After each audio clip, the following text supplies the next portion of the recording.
Welcome, I'm Darren, and I'll be your guide today as I rank the best rookie card designs of 1992 across all four sports.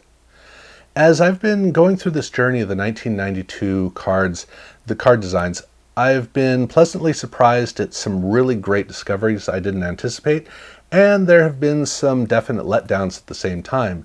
But as I've been heading through the rookie section, I've been surprised at how subpar the rookies tended to be.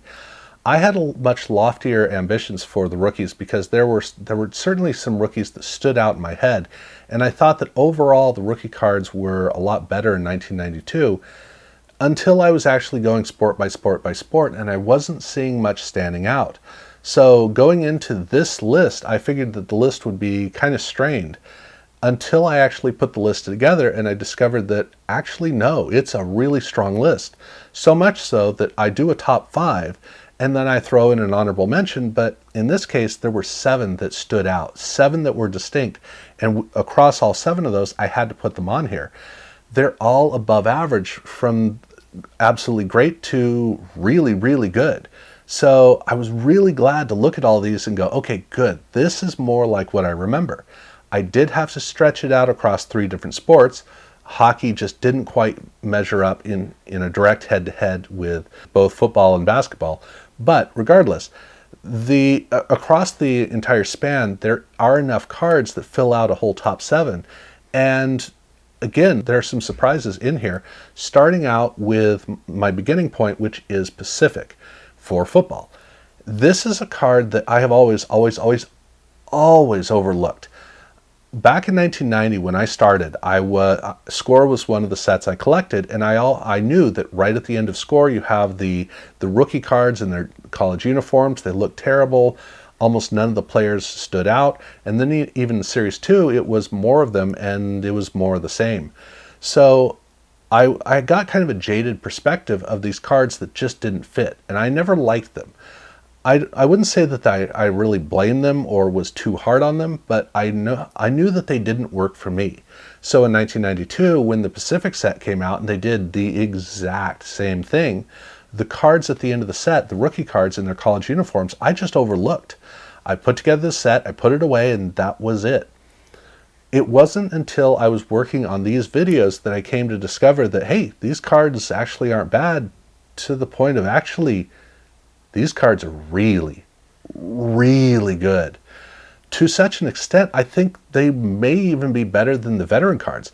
There are probably a couple of veteran cards that are distinctive enough to be better than these, but these cards have a better overall combination that really makes them look great. They're not interesting. I will grant you that. I mean, the entire Pacific set doesn't have a strong, distinct quality to it. But these cards, like this card, I've just had it sitting around for a couple of weeks at this point, and I've been endlessly surprised at how much I really like the card, at how much more and more that I've been liking it over time. It is, so for me, there have always been the prospects, the future stars cards they were made by Star Picks, Classic, Signature Rookies, Press Pass. Those cards were college players who were about to become pros or were becoming pros. It was cards that were released before the pro cards were out. And they have a very amateurish look, and that's always been just my understanding of college uniforms associated with those cards. Even in the pro cards, they don't fit because the pro players all have their uniforms and there's a certain look that everything has. And then there are these cards of players that just don't fit. So I've never liked it. So in this case, I've always just overlooked it until I took the time to look at it and realized these are great images. And the border or the color theme on the card fits perfectly. The way it all fits together as a combination, I am just super impressed with these cards. I think they are amazing cards for what they are.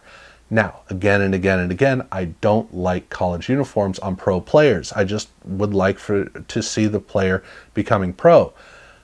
But that's the only knock that I have of this card. I mean, okay, it's an underwhelming card design. It doesn't stand out, but that's fine. It just, if you give it the time, man, these are amazing cards. And that is, there's so many cards that don't even achieve even half of that. So great achievement. But It obviously doesn't make my top 5 list, but neither does Upper Deck Baseball. And with Upper Deck Baseball, this is a card that is strong, it is flashy, it is a gorgeous design, but it doesn't work with the image. There's not a combination. Almost none of the cards here, or even anywhere in the set, almost none of the cards designed for rookies have a great combination of pairing the player with the border. The border is supposed to showcase the image and in some way work with the image. And with Upper Deck and Baseball, that's just not the case. I do love the card design. I think the card design is gorgeous, but I want to get excited about the player, and that's just not happening. So where at Pacific, they did a brilliant job blending everything, but nothing stands out. Here, they have a card that stands out, but there's no interrelationship on the card. Fortunately, everything we're going to be looking at ahead of here or beyond here is a great combination of the two on cards that do stand out. Starting at number 5 with Skybox Basketball. Now, with Skybox, they were going through a transition point. Originally, they were a card that was designed around, you get rid of the background behind the player, and you put some piece of art in there which silhouettes the player. It was a cool trick, and a lot of us loved it. A lot of people didn't. In 1991, that card set tended to be better appreciated because of the effects in the background, I guess, were more in keeping with the energy. But still, a lot of people really wanted to see the great backdrop behind the player, which in the case of basketball is a wonderful treat that you get to enjoy. Unlike in hockey where you have the wall and the glass and all that stuff, which can kind of get in the way. I mean, it does a better job of silhouetting players, but it doesn't give you the feeling of the crowd. In the basketball, the crowd is so much a part of all of the images. It really is. And so people wanted to see that. So as Skybox was debuting in football by bringing the whole backdrop effect behind the player into the football market for us to see it, not for the first time, but for us to really start to get a feel for that. In basketball, they transitioned away to a full image behind the player with a banner, a color fade banner on the card to kind of pull off the effect of what they'd been doing prior. And it really did do a good job of silhouetting the player. It made the players more distinct on the card. The only problem I have with that is it's not consistent card to card to card. If they had a consistent location of the banner, then it would allow for the cards to work together in a cohesive way. It's kind of jumps around, which isn't very great. But the card does, again, do a great job of silhouetting or isolating the player and making you know exactly who the player is. And it's a gorgeous card. A good color theme for the team. And then for the rookies, they have that little rookie logo down there, which does a great job of showcasing the player. This card is a great combination, but the cards, I would say, are not as iconic as you would see in other places. So even though it's a great card, I think it's wonderful, it doesn't have the iconic quality that you would see in other sets. And so that's the only real knock that this card has. But, I mean, it gives you an idea of how this really is an embarrassment of riches of these top 5. At number 4, I'm going with Pinnacle Football. And in the case of baseball, I've already explained about why I don't think that baseball's rookie cards are good, or why I'm not using the prospects. In hockey, I think the hockey rookie cards are also very distinct, very strong. I happen to have a personal bias toward football. That's my sport. I understand it. And so I see how these cards work a lot better than I do with hockey. I acknowledge that that's the case. But I do think that the football cards do look a little bit better than the hockey cards for these rookies. The card itself is just a great card, and I actually think that the veteran cards are distinctively better than the rookie cards, at least in football. I can't really speak to hockey, but in the case of football, the veterans were so much better than pretty much everything else. It was difficult to measure up to it, and the hooks just never quite got to the level that the veteran cards got to in 1992. But still, just absolutely great rookies. And it's unfortunate that this was used for this particular rookie class, because I look at this and I go, man, if we could have had a Brett Favre rookie card in this style, or if we could have had a Drew Bledsoe or a Jerome Bettis rookie card in this style, it would have been just amazing. Unfortunately, it was an underwhelming rookie class where we got to see these, but still, at least we did get to see them. So that is good. But yeah, Kind of interesting. So for me, that's number 4. At number 3, I'm jumping back over into basketball, and I'm going with Fleer Ultra. While I think that baseball is probably the best case of the actual Fleer Ultras, I mean, baseball and basketball are neck and neck in terms of the overall performance of Ultra for 1992. In the case of rookies, I don't really feel it with the baseball. In the case of hockey, I kind of do. The hockey rookie cards actually do, I think they are pretty strong, but it's in basketball where I think it really reaches its height. I do wish that the players were better isolated so that we could see the player and focus in on exactly who the rookie is. It's pretty clear, but there's a more iconic quality to these cards where I think that they stand out in a very distinct way in our minds and in our memories, and even to a certain extent in the display case than even the Skybox cards do. So that's really where I think the true strength of the rookie cards for Ultra in basketball, I think that that's where it's at. They just have a much better look to them overall. For number 2, I'm windshield wipering back over to football, and I'm going with Action Packed, which this is one of those cards where it's just everything was done right. While I'm not a fan of how these cards turned out for the regular veterans, for reasons I'm not going to go into, I think that for the rookies, everything came through together perfectly, where it's almost as if this is what they designed the whole card around, and then they use this design for the veterans. The black theme on the color strip is a really good theme. The shots of the players are very tight. That was the big thing they did in 1992, where it was just extremely tight shots of every single player. And you combine that with the embossing, and it creates a perfect blending, a perfect combination to really just bring the rookies out, which is what you want. The whole point of a great rookie card is it wants to celebrate this player, and nobody could do that like Action Packed. When Action Packed was on point, they were their own class. They were in a whole another category. And for these rookies, man, they pulled that off. It also justifies the big gold stripe down the side. The gold foil band down the side just makes so much sense with the rookies. This is where everything came together right.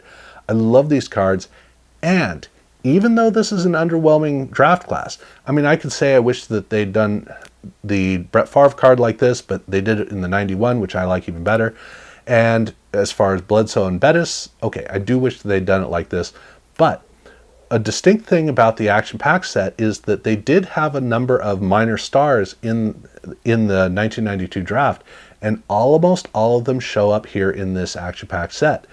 Other than Brad Johnson, I mean, everybody's here. And that's another addition, and that's another benefit that this card set has. So these card designs really hit on just about every single level. And I would love to put this at number 1, but I mean, there is absolutely no question. The number 1 rookie card for 1992 is obviously Upper Deck in basketball.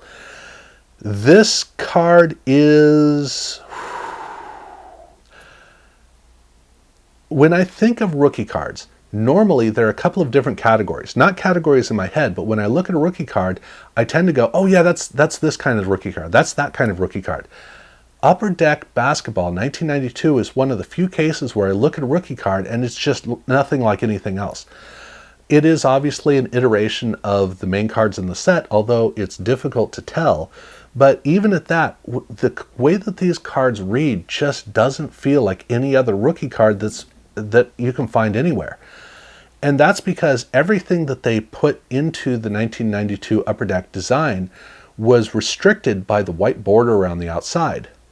And that's why I've always had a love-hate relationship with 92 Upper Deck Basketball. Because I look at it and it's always underwhelming because I don't know how to see the card because that stupid border gets in the way and it diffuses all of the wonderful rich textures that the card would otherwise have. Well, fortunately for the rookies, they didn't ruin the card with the border. And so that means that the card just flows right off the card. It just disappears off the page and it just flows into, it's endless. And the whole rich quality of the card just comes through fully. And they even have 3 different ways that they present the rookies. They have them in their college uniforms, in their pro uniforms, and they also have portraits. So you have 3 different takes on rookies that all work together seamlessly because these cards are so distinctive, so much unlike anything else.